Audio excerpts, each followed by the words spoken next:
It's followed Meghan everywhere that she's gone. All the other companies that they've had have been a revolving door of staff. They can't keep staff. There are others, like Prince Andrew, who treat them as staff to be bossed around and feel that they should be doing their bidding. A lot of her behaviour and her victim complex corroborates a lot of the evidence that is there about the bullying allegations. I think she genuinely thought that being a royal was lunching, brunching, meeting Serena Williams. Sarah Ferguson had been selling jam for 40 years and getting away with it.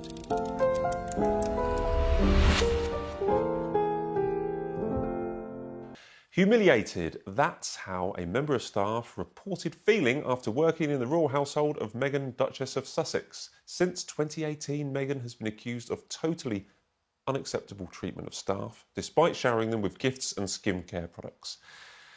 There are two sides of every story, but what really happened in Meghan and Harry's royal household, and are the allegations of bullying true? I'm The Sun's royal editor Matt Wilkinson, and joining me to discuss all this and more is news commentator Samara Gill and broadcaster and author Dr. Andrew Loney. So let's rewind to 2021. It was just a few weeks, or a few days in fact, before Oprah Winfrey sat down with Meghan and Harry and we heard all those bombshells. But the Times newspaper reported allegations that had emerged a couple of years earlier where Meghan had been accused of bullying her staff. I'll just read some of the things that the Times said. They said that one aide, fearing a confrontation with Meghan, apparently told a colleague, "I can't stop shaking." Another ex-employee alleged they had been personally humiliated, and she had driven two personal assistants out of the household and undermined the confidence of a third. This was a bombshell story at the time. These allegations haven't gone away. How damaging were these for brand Meghan and Harry at the time, Samara? I think brand Meghan and Harry still haven't actually come back from these allegations. This really set a precedent for their life post-Megxit. And I think that it's followed Meghan everywhere that she's gone. And I think it was also very revealing because, there were certain little leaks and different things like that, but these were damning allegations. And I also think it exposed the cultural differences between Meghan and the palace and basically what caused that. Because a lot of people say that she was coming in with her California personal assistant, Hollywood type A personality, and she was treating people like Angela Kelly, who were the Queen's former dresser, like they were some sort of staff on the payroll. And that's not the actual that's not the way that royal staff want to be treated. They're part of the institution. They're part of the monarchy. And they are not just some sort of personal assistant getting you a salary juice. Well, this is really interesting because we'd heard rumours just after Meghan had joined that, all wasn't well behind palace doors and maybe she wasn't the most liked amongst palace staff. We later learned, via the Times story, because these were actually emails sent by Jason Knorf to the private secretary raising concerns. This wasn't just gossip behind the scenes. This was, I'm worried about the treatment of staff, and he's raised it to his superior. But we understand that William and Catherine were aware of this, and this alleged treatment from Meghan to her staff did cause the split, or help cause the split between William and Catherine and Meghan and Harry. Well, I think Samara's right. This is a different style, clearly. She doesn't know how to behave. Catherine adapted to the institution and knows what the unwritten rules are. I do think that Fergie had the same problem. She came into the royal family and she began to be pretty high-minded about things, or high-handed, about things, and that has rapid turnover of staff. And I think one of the reasons that the bullying report hasn't been published, partly to keep a sort of something to hold against the Sussexes, but also because if they published that report, they would then have to sort of say, well, why haven't you investigated other members of the royal family who also were bullying to staff? Some controversies explode and vanish. Others smolder quietly, persistently resurfacing when you least expect them. The bullying allegations linked to Meghan, Duchess of Sussex, belong firmly in the second category. What makes this story remarkable isn't the outrage cycle, it's endurance. New interviews, new causes, new ventures, yet the same criticism reappears, stubbornly attached to her public image. In an age where attention moves on in days, This one hasn't moved on in years. That alone makes it worth examining. Before royal life magnified every action. So there was an investigation. Buckingham Palace did launch an investigation before they actually did say that they're going to, interview people. The Sussexes did deny it, which of course they're going to do. And they also claimed that it was a little bit dodgy that this report had come out just days before, as I said earlier, Meghan and Harry's Oprah interview. They said the timing is not coincidental. What do you think? Well, timing is never coincidental. I mean, that's why it's called timing. And of course, they use the opportunity to perhaps send out a warning signal across, or to try and change the narrative. But it doesn't mean what was reported is not true. I believe those reports entirely. I mean, you don't have so many people making complaints and someone like that writing to a superior. You can't invent all that. That's there. And it doesn't. You don't need to be a brain surgeon to see how Meghan operates in public, quite apart from what goes on behind the scenes. The bullying claims did come out. There was such high tension at that time. It'd been a year after they had gone to America, shortly before Oprah Winfrey. I mean, the relationships were so bad between the Sussexes and Buckingham Palace. But in the denials, Samara, what do you think of this? So we've had the allegations about making people cry, basically, and bullying people out of their jobs. That's the allegations within the palace. But some of her friends have described it as a smear campaign. They paint a different picture, saying that Meghan's so nice, she hands out gifts, skincare products. I know a couple of stories where she's arranged for an ice cream truck to appear at certain events to kind of treat some of her staff. Which side did you believe? I've got to believe the fact that after they left, and even after they denied these allegations, Archwell Productions and all the other companies that they've had have been a revolving door of staff. They can't keep staff. It's just a fact. They have people resigning after 6 months, left, right and centre, and people not happy with the treatment that Meghan and Harry give them. They talk about fractures within their relationship internally, the power play that they see when they work alongside the Sussexes. And yes, I mean, you pinpoint these ice cream trucks and skincare and different packages. This is all stuff that is out in the public for a reason. We know it because it was a photo opportunity. Meghan is clearly trying to rehabilitate her image, but unfortunately, as this famous line, dictator in high heels, came out in the Vanity Fair piece, I believe, it just follows her around everywhere she goes. And unfortunately, when you see her in public and when you see her in interviews, a lot of her behaviour and her victim complex corroborates a lot of the evidence that is there about the bullying allegations. Meghan moved through competitive, hierarchical professional spaces. And in those environments, leadership style matters. Assertiveness can be praised or resented depending on who's wielding it and who's receiving it. Former colleagues from different stages of her career have offered similar descriptions over time: demanding standards, intense expectations, emotional pressure. These weren't framed as scandals, then just private impressions. But hindsight has a way of stitching small moments into a larger narrative. Reputations don't begin in palaces. They're built quietly long before. The story took a sharper turn once similar claims emerged from inside the royal household. This wasn't a casual workplace. Palace staff are accustomed to protocol, criticism, and strict hierarchy. Many have served demanding royals for decades without public complaint.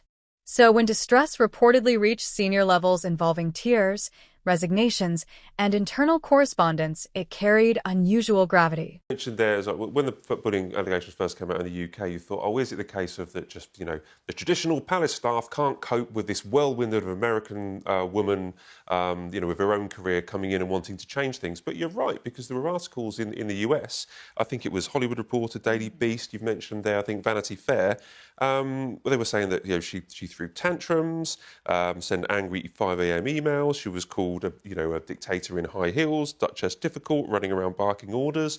These are the same complaints. It's not just in the UK. They come from multiple places, including breaking up relations in her own family. And I mean, the ice cream vans and things just look so phony. It's just the sort of thing you might do, not from a genuine wish to please people, but because you think it's as good PR and you're not very good at it. There was, you mentioned there about the investigation earlier, that there was an actual probe, that people were actually questioned, but we haven't seen it. It hasn't been published. It's been buried, in effect. Why do you think that is, Andrew? Well, I think it's been kept back for a rainy day, and if they need to show it to her to perhaps bring her into line, that could be used then. I think, again, it raises questions about other members of the royal family who may have been bullies. And if that's published, then there may be people coming forward and say, well, why didn't you investigate, for example, Prince Andrew or Sarah Ferguson, who behaved in exactly the same way? Well, the the former staff, the ones basically in the UK that appeared in this bullying report, they've called themselves the Sussex Survivors Club. So they've kind of banded together and used a bit of gallows humour about what happened. But is anyone able to give me an insight into you might know, Andrew, palace staff, are they genuinely treated well? I know we talked about William and Catherine, the fact that they are adamant that their staff should be, should be treated with not just a modicum of respect, but a huge amount of respect. Are palace staff normally treated politely? Well, I think it varies between the members, between the different members of the royal family. So, for example, the Queen Mother, I think Charles, William and Catherine all treat people as if they're almost sort of friends. They're part of the family, as you say, part of the community of the institution. Huge respect for them. They know they're not paid very well. They work very long hours. They have to be very loyal. Then there are others, like Prince Andrew, who treat them as staff to be bossed around and feel that they should be doing their bidding, whatever.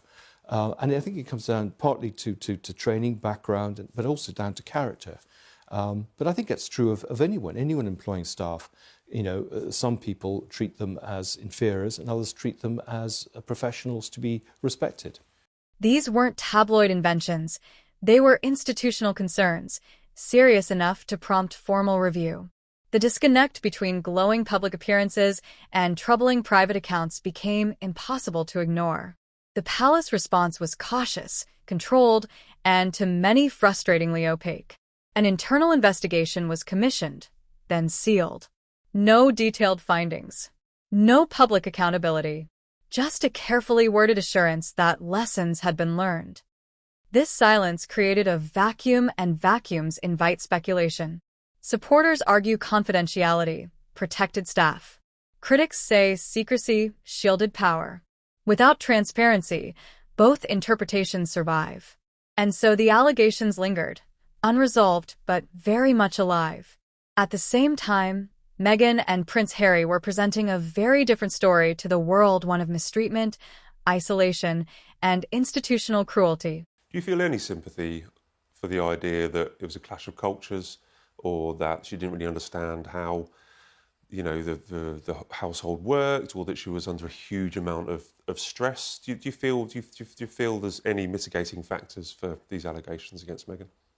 Well, some would say, oh, even if she is a bully, well, what's the problem? Maybe she's just a sort of woman with conviction. Well, the problem is that she presents a completely different sort of persona out to the public. She wants us to believe that she's this be kind, anti-online bullying advocate who makes jam in her kitchen and dances to sort of jazz music all day. Unfortunately, that doesn't seem like it's the reality. And I think the public's really sick of being presented with this alternate version of her that she's trying to sell us in a very cheap Netflixy way, when the reality of the situation is much darker and nefarious. And I just think people don't like those who are two-faced. And unfortunately, Meghan, time and time again, has been revealed to be that way.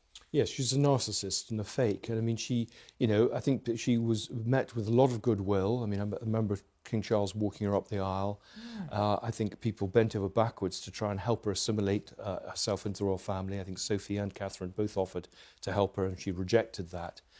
She had Prince Harry there, who knows what the unwritten rules are.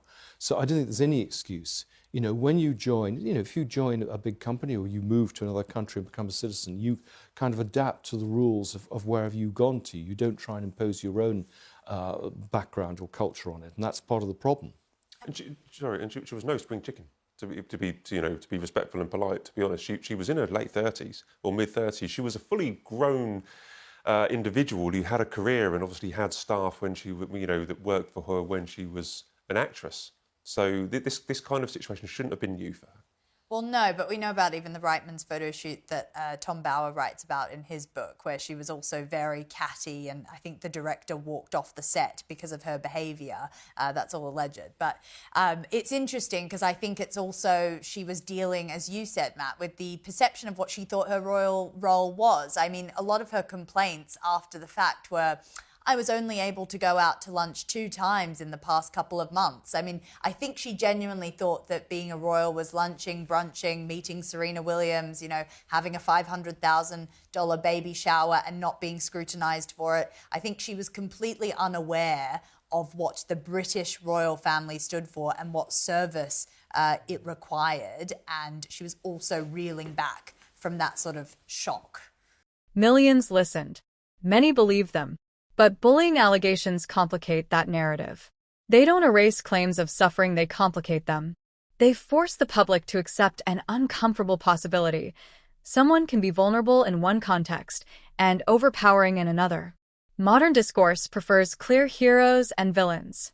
This story refuses to fit neatly into either box.